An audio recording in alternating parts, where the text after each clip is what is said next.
The Trans Nzoia Governor George Natembeya has released a dossier about Edwin Sifuna, the Nairobi senator, and also the leader of the Linda Mwananchi faction.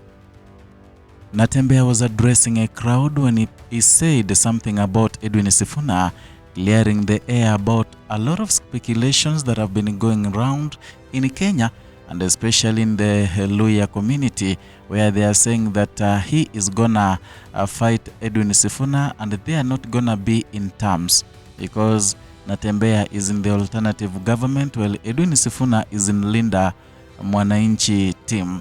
But today Natembeya made it clear saying that he can never and will never and he doesn't plan to fight Edwin Sifuna because they have one responsibility of making sure William Ruto is a one-term president.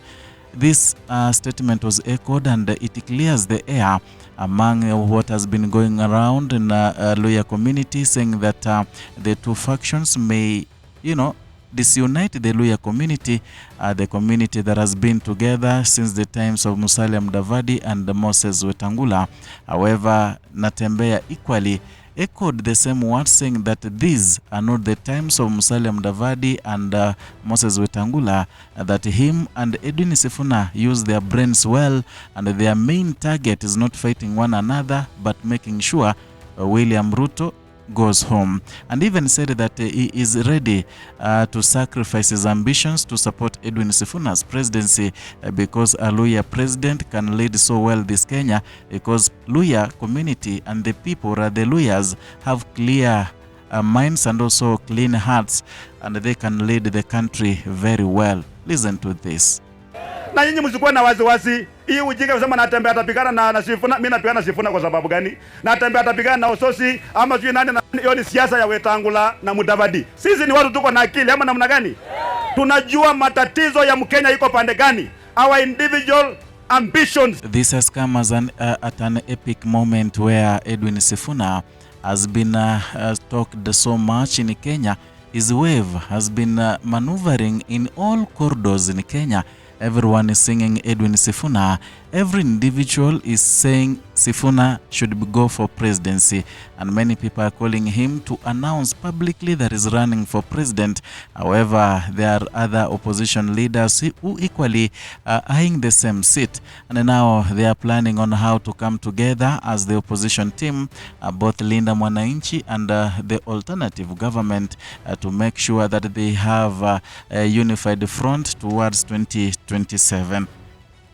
However, Natembeya equally echoed some other statements, saying that many people are asking what the agenda of the opposition is, and also clapped back at William Ruto, who has been saying that the opposition team, they lack agenda, they don't have brains, and equally they have they don't have a clear way to take the people in 2027, and that they have been shouting Ruto must go, Kasongo must go, but they have nothing to give Kenyans. So today, Natembeya said that 80% of problems facing Kenyans is that William Ruto is on the seat. So removing William Ruto from his seat and making him a one-term, 80% of Kenyans' problems shall have gone. That is a very straight and heavy statement made by George Natembeya. And equally, he said that on their first day, when they have won the election, on their first day, they'll give executive order number 1 to do away with the SHA. To do away with the housing levy, and also to do away with the CBC, saying that even the government itself, it does not understand how CBC is working. The teachers themselves, they don't know how to teach learners on a CBC curriculum, and saying that CBC is the only curriculum in Kenya and no any other country in the world that has such kind of curriculum, and now they are confusing Kenyan children. In fact, he said that these leaders, including William Ruto and those who are advocating for the SHA, in fact, their kids do not study in Kenya. Others are in different countries, others are in the United States.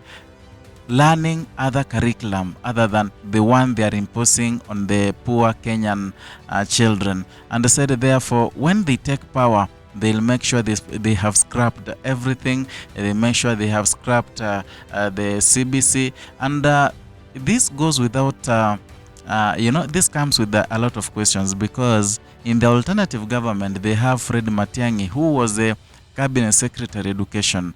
During the introduction of this CBC, Matiang'i was foreseeing this. And I'm wondering if they can scrap the CBC, yet they are in the same opposition team, and yet this Matiang'i is the one who was in charge when the CBC was being launched in Kenya, and then Magoha followed and stuff. How again are they going to explain to Kenyans that now the CBC they had brought to Kenyans, they had imposed on Kenyans, is now not functional? I don't know how this one is going to happen, but then according to Natembeya, he's saying that this CBC is going to be scrapped in Kenya if they win the presidency. The same words he echoed today about winning election is the same words that are being echoed by Edwin Sifuna, the senator Nairobi. He equally recently said that he does not want to make sure that he goes to the ballot. He does not want the opposition team to have almost 4 presidential candidates, because that one can give William Ruto a leeway to win a second term.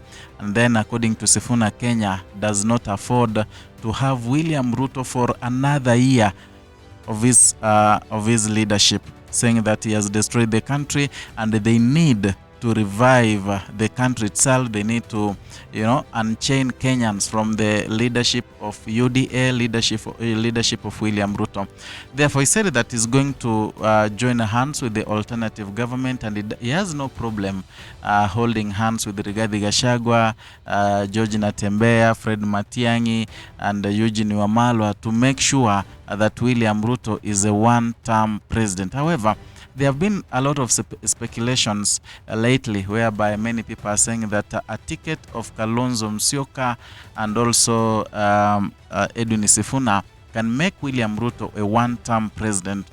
It's something that has been highlighted so much by many Kenyans, although it has not been tested, because testing it means that the duo go to the next election as the alternative government flag bearer.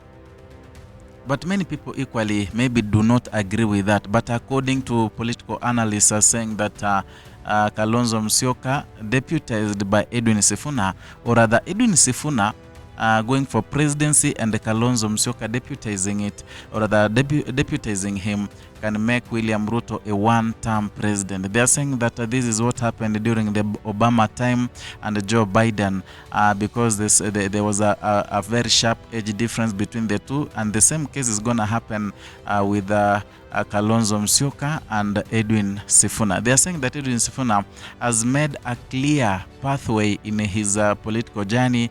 He has no scandals, he has not ruled, he has not been in the past governments. However, Kalonzo Musyoka equally has been, the vice president, has led. That is why they are saying that perhaps Kalonzo can deputize him, and we have the leadership of Edwin Sifuna, such that Kalonzo Musyoka can try to advise Edwin Sifuna as the president on matters of concern. I don't know what you think. You can give your comment down there in the comment section. Let us talk, let us discuss.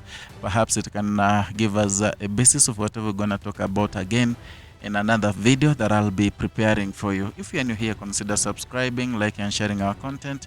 Equally, hit the notification bell so that you can be receiving notifications each and every time we bring you a new content.